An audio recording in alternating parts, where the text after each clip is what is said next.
ఈ video episode 27 analysis అనమాట. So, ఈ వీడియో మొత్తం చూసి మీకు నచ్చితే లైక్, సబ్స్క్రైబ్ చేయండి ఛానెల్‌ని. సో, స్టార్టింగ్ ఎపిసోడ్ మనం మెయిన్ పాయింట్స్ అంతా డిస్కస్ చేద్దాం. ఈరోజు అంతా స్టార్టింగ్ ఎపిసోడ్ అంతా సంజన గురించి. సంజన గారు ఫ్లోరా గారితో కూర్చొని మాట్లాడుతున్నారు. ఏమని? ఎగ్స్ దొబ్బేద్దామా? ఎగ్స్ దొంగతనం చేద్దామా? హౌస్ రచ్చ రచ్చ అయిపోద్ది కదా! అని ఫ్లోరా గారితో మాట్లాడుతున్నారు. డిస్కషన్ చేస్తున్నారు. అసలు మనం ఒకటి అర్థం చేసుకోవాలి ఇక్కడ. ఫ్లోరా గారు భయపడ్డారు ఒక విషయంలో. ఏమనంటే, మనం ఫస్ట్ నుంచి చూస్తూనే ఉన్నాం. సంజన గారు ఏం చేసినా సరే, సంజన గారికి తప్ప, సంజన గారు ఎవరితో డిస్కస్ చేస్తారో వాళ్ళకి పడ్డాయి. వాళ్ళకి ఎఫెక్ట్ అవుతుంది నెగెటివ్‌గా తప్ప, సంజన గారికి పెద్ద ఎఫెక్ట్ కావట్లేదు. నెగెటివ్ అవుతున్నారు సంజన గారు. కానీ ఎట్లాగా ఫన్ వేలో అది ఎంటర్‌టైన్‌మెంట్‌గా చూస్తున్నారు తప్ప, సంజన గారిని. మిగతా వాళ్ళు ఎవరైతే దాన్ని సపోర్ట్ చేస్తారో, సరే అది తెలిసినా సరే ఎవరు చెప్పకుండా ఉంటున్నారో, వాళ్ళకి మాత్రం నెగటివిటీగా అవుతుందది. సో, ఫ్లోరా గారు తెలివిగా, అమ్మో! నాకు భయంగా ఉంది. నేను ఇన్వాల్వ్ అవ్వను అన్నట్టు సంజన గారితో చెప్పారన్నమాట. ఇది అనిపించింది. ఫ్లోరా గారికి అర్థమైపోయింది. ఎందుకంటే, సంజన గారు చేసే ప్రతిసారి దొంగతనమో లేకపోతే ఇంకోటి ఏం చేసిన ప్రతిసారి ఆ సంజన గారికి తప్ప మిగతా వాళ్ళకి ఎఫెక్ట్ అవుతుంది. సంజన గారికి మాత్రం ఎప్పుడు ఎఫెక్ట్ కాలా. సో, ఫ్లోరా గారు ఈ విషయంలో కొంచెం మైండ్ ఉపయోగించారనిపించింది. సంజన గారు అని ఇంక సరే అని చెప్పి ఎవరు హెల్ప్ చేయకపోయినా తనేం చేసిందెళ్లి ఉడకబెట్టాడనమాట. ఎవరు 'డిమాండ్ పవన్' 10 గుడ్లు ఉడకబెట్టాడంట. 10 గుడ్లు 7 గుడ్లు దబ్బేసింది. దబ్బేయటం మీన్స్ తీసుకెళ్ళి స్టోర్ రూమ్‌లో పెట్టుకొని, స్టోర్ రూమ్‌లో తినిందనమాట. స్టోర్ రూమ్‌లో మొత్తం 7 గుడ్లు ఒకేసారి తినేసింది. మామూలు విషయం కాదు. స ఏంటో సంజయ్ గారు ఇది నెగెటివ్‌గా అనిపిస్తుంది నాకు. ఇప్పుడు ఏదో కొంచెం ఫన్నీగా చేస్తే బానే ఉంటది కొన్ని సార్లు. అది కొన్ని సార్లే ఫన్నీగా బావుంటది. కానీ ఎవ్రీ టైమ్ ఇట్లాగా ఇప్పుడు 'బిగ్ బాస్' హౌస్‌లో ఫుడ్ చాలా లిమిటెడ్‌గా ఉంటదండి. ఎంత లిమిటెడ్‌గా ఉంటదంటే వాళ్ళేమి ఫుల్‌గా కడుపు నిండా పెట్టడానికి ఇవ్వరు. ఎందుకంటే, ఈ గొడవలు అవ్వాలి కదా! గొడవలు అవ్వాలంటే ఫుల్‌గా అన్నీ పెడితే ఏమైద్ది బాగా తిని ఉంటారు. ఎవడికి ప్రాబ్లమ్ లేకుండా ఫుడ్ నచ్చినంత తింటారు. ఇప్పుడు కొంతమంది ఎక్కువ తినేవాళ్ళు ఉంటారు. కొంతమంది తక్కువ తినేవాళ్ళు ఉంటారు. ఇప్పుడు తక్కువ ఇచ్చినప్పుడు ఏమైద్ది? ఎక్కువ తినేవాళ్ళకి సరిపోదు. కరెక్ట్‌గా నార్మల్‌గా తినేవాళ్ళకి కూడా సరిపోదు. కొంచెమే తినాలి ఆళ్ళు గూడా. సో, ఇలా ఎక్కువ తినేవాళ్ళు ఎక్కువ తినేస్తా ఉంటే అప్పుడు ఫుడ్ వేరే ఒకళ్ళు లేకపోతే ఖచ్చితంగా గొడవలు అవుతాయి కదా! సో, ఆ గొడవలు అవ్వడం కోసమే 'బిగ్ బాస్' టీమ్ ఏం చేస్తదంటే ఫుడ్ చాలా లిమిటెడ్‌గా పంపిస్తది. వాళ్ళకి అవసరమైనయి ఇవ్వదు. సో, అట్లాగే ఎగ్స్ గూడా తక్కువగా ఇస్తారు. సో, దాన్ని అడ్జస్ట్ చేసుకొని వీళ్ళు తినాలన్నమాట. అలా ఇప్పుడు కావాలని సంజన గారు ఇట్లా ఫుడ్ దగ్గర చేస్తే గొడవలు అవుతాయి కదా! తెలుసు కదా! తెలిసి గూడా 7 గుడ్లు తినేయటం ఏంటి?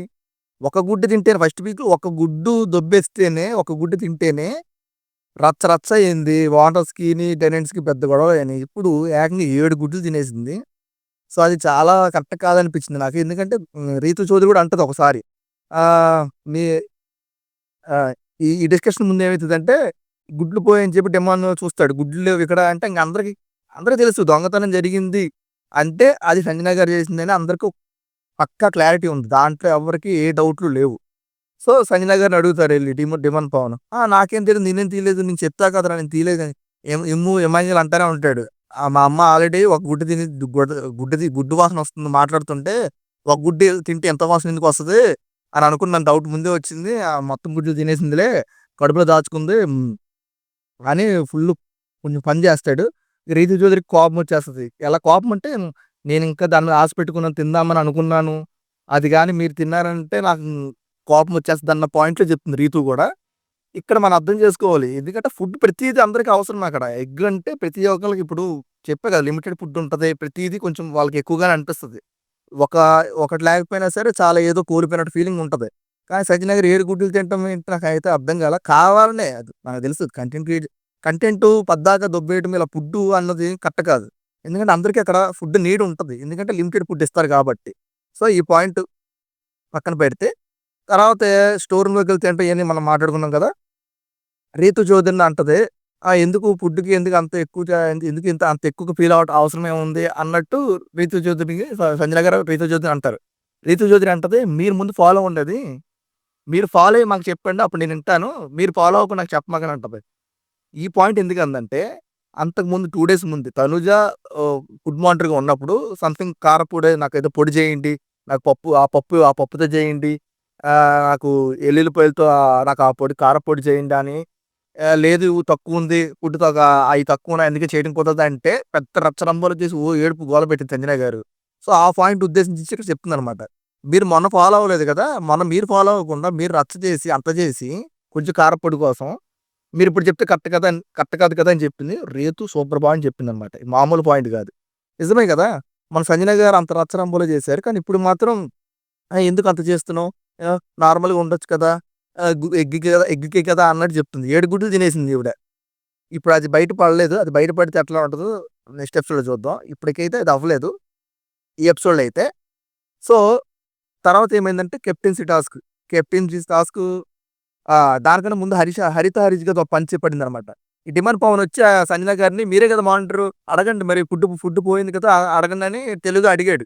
ఎందుకంటే తనతోనే తనకి అడిగిస్తున్నాడు. అడుగుతాగా అందరూ అడుగుతున్నాగా సంజన అంటుంది. ఎక్కడ ఎవరిని అడగల సైలెంట్‌గా కూర్చుంది. తెలుసు తనే కదా దొంగతనం చేసింది.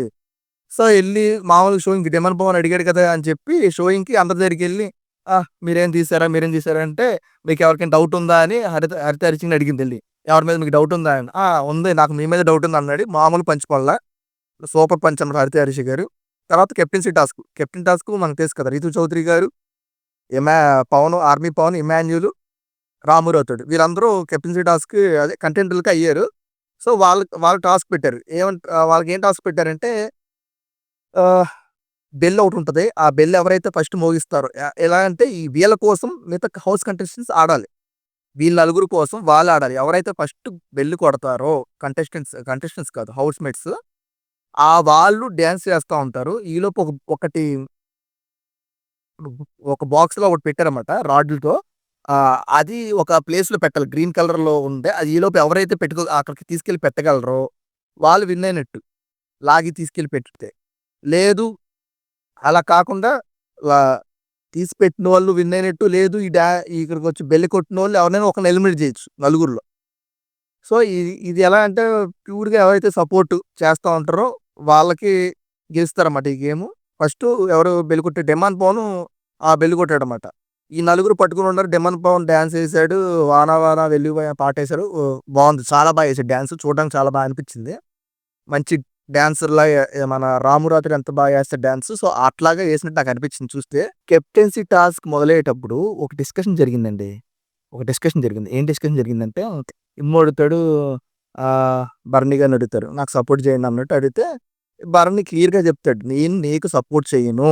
ఎందుకంటే నీ మీ అమ్మాయి ఇన్‌ఫ్లూయెన్స్ నీ మీద ఉంటది. సంజన గారి ఇన్‌ఫ్లూయెన్స్ నీ మీద ఖచ్చితంగా ఉంటది. నువ్వు కెప్టెన్సీ అయితే తనొచ్చి మా మీద కూర్చున్నట్టే నిన్నైతే నేను సపోర్ట్ చేయను క్లియర్‌గా చెప్తాడు. అయమ్మ అదేంటన్నా? అదేంటన్నా? నే నా నా నేనెందుకు ఇన్‌ఫ్లూయెన్స్ అవుతాను? నా ఆట నాదుంటది. నా కెప్టెన్సీ నాదుంటది. నా కెప్టెన్సీలో తనేం చేయదు. నేను చెప్పుంటాను. నా మాట ఇంటది అంటాడు సంజన. సంజన నా మాట ఇంటదని. అంటే ఏంటి అర్థం? అంటే ఇమ్ము కెప్టెన్సీలో మాత్రం అట్లా చేయదా? మిగతా వాళ్ళ కెప్టెన్సీలో అన్నిట్లో చేస్తదా? అన్నిట్లో చేస్తే ఇమ్ము ఊరుకుంటున్నాడు. ఇమ్ముకి తెలుసు గూడా. ఇమ్ము ఎంత నెగెటివ్‌గా అయిపోతాడంటే అంత నెగెటివ్‌గా అయిపోతాడు. ఈ మధ్యన జరిగిన ఎపిసోడ్స్ గాని అయి చూస్తా ఉంటే, సంజన ఏం చేసినా సరే సంజన అమ్మా ఎందుకు అలా చేయొద్దమ్మా, అలా చేయకూడదని అంత సున్నితంగా చెప్తున్నాడు. ఈ తనూజ గాని ఇంకెవరైనా చేస్తే గట్టిగా అరిచి వాళ్ళతో డిబేట్ చేస్తున్నాడు తప్ప, సంజన చేస్తే అట్లా చేయకూడదమ్మా అంటే ఇమ్ముకి క్లియర్ కట్‌గా ఒక క్లారిటీ ఉంది. సంజన గారికి బయట ఒక పీఆర్ టీమ్ ఉంది. అది సంజనకి బాగా పాజిటివ్ చేస్తది అన్న క్లారిటీ తనకుంది. సో, అందుకే ఇమ్ము ఎప్పుడు సంజన దగ్గరే కూర్చుంటున్నాడు. సంజనతో పాటే ఉంటున్నాడు. అమ్మ, అమ్మ అంటూ ఆ పాజిటివ్‌నెస్ తనకి వస్తది. ఆ ఓటింగ్ తనకి పడతది అన్న దాంట్లోనే ఉంటున్నాడు అన్న ఫీలింగ్ అనిపిస్తుంది. అది క్లియర్‌గా తెలిసిపోతుంది. సో, అది ఇప్పుడు తెలిసిపోయిందనమాట. బర్నీ గారు చెప్పేసారు క్లియర్‌గా. నేను నీకు సపోర్ట్ చేయనురా. నీకు సపోర్ట్ చేయను. ఎందుకంటే ఆమె వచ్చి మా నెత్తి మీద కూర్చుంటది. నువ్వు కెప్టెన్సీ అయితే నీదేముండదు తన ఇన్‌ఫ్లూయెన్స్ మొత్తం జరుగుతదా అని చెప్తారన్నమాట.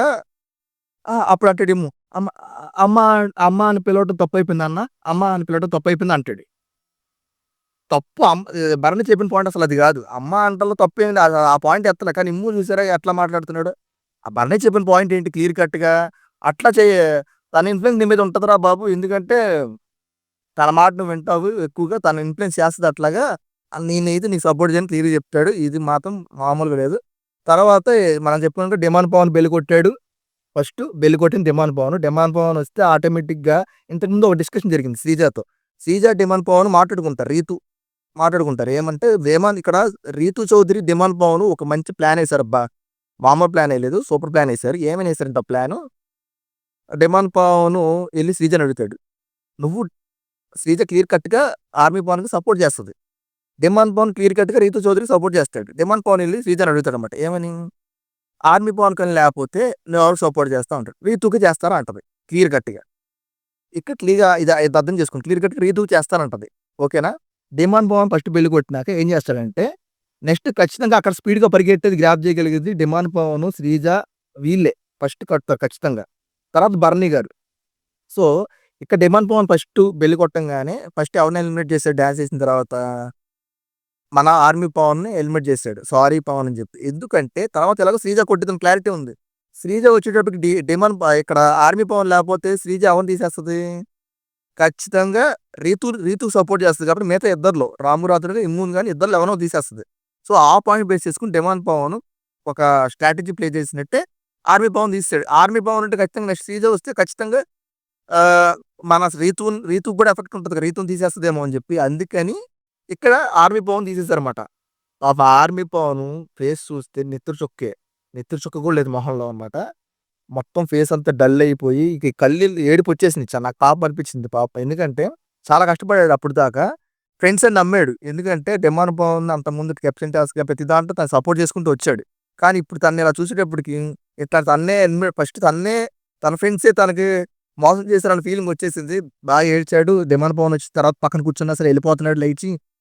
రీతు ఈడు ఎక్స్‌ప్లనేషన్ చేస్తున్నా సరే వినట్లేదు. ఎందుకంటే నిజంగా అది అక్కడ ఎందుకంటే చాలా సార్లు తను సపోర్ట్ చేసుకుంటూ వచ్చాడు. వీళ్ళందరిని తన ఫ్రెండ్స్ అని నమ్మాడన్నమాట. నమ్మిన తర్వాత వీళ్ళు ఇలా చేసేటప్పటికి చాలా చాలా అంటే ఎంత ఇంకా ఆల్మోస్ట్ ఏడ్చేసాడు. చాలా ఫీల్ అయ్యాడన్నమాట. ఎందుకంటే అది చాలా కష్టపడి టాస్క్‌లు ఆడుకుంటూ వచ్చాడు. ఇమ్ముని గెలిపించుకొచ్చాడు. అంతకుముందు కెప్టెన్సీ టాస్క్‌లో డిమాండ్ పవన్ చాలా సార్లు సపోర్ట్ చేసుకుంటూ వచ్చాడు. కానీ ఇతనికి సపోర్ట్ చేసే టైంకి వచ్చేటప్పటికి ఎవరు సపోర్ట్ చేయకుండా తనకి దెబ్బేసారా? లేకపోతే తనకి సపోర్ట్ చేయలేదు. తనని మోసం చేసారన్న ఫీలింగ్‌లోకి వెళ్ళిపోయాడు. నిజమే.